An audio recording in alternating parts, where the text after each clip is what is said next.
going to have a sovereign wealth fund, which we've never had.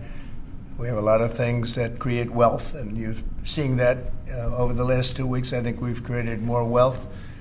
Other people have created de-wealth, the people, my predecessors. We're creating a lot of wealth. Scott, maybe you'd like to say something about it? We're going to stand this thing up within the next 12 months. We're going to monetize the asset side of the U.S. balance sheet for the American people.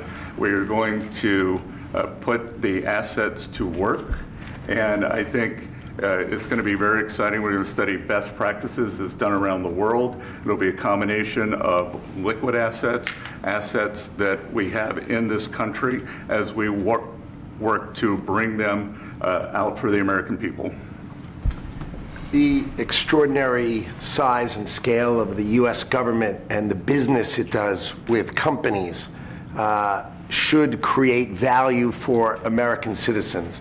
If we are going to buy 2 billion COVID vaccines, maybe we should have some warrants and some equity in these companies and have that grow for the help of the American people. So I bring all these things together. I think Scott and I will create an amazing sovereign wealth fund for you, sir.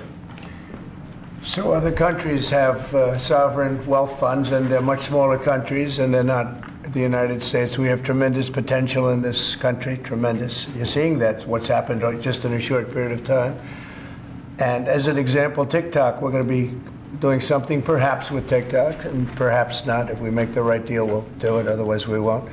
But I have the right to do that, and we might put that in the sovereign wealth fund, whatever we make, or if we do a partnership with very wealthy people, a lot of options, but we could put that as an example in the fund, and we have a lot of other things that we could put in the fund. And I think in a short period of time, we'd have one of the biggest funds, and some of them are pretty large, I must tell you. Some of like the Saudi Arabia fund is on the large side, but eventually we'll catch it. But we're going to create a lot of wealth for the fund, and I think it's about time that this country had a sovereign wealth fund, and these two gentlemen and some others are going to work with them very closely, and they'll be heading it up, and they're going to do a great job. Two highly respected people that have done unbelievably well in the world, in the real world. So that's a big deal, huh? Yes, sir. I think it's going to create value and be of great strategic importance.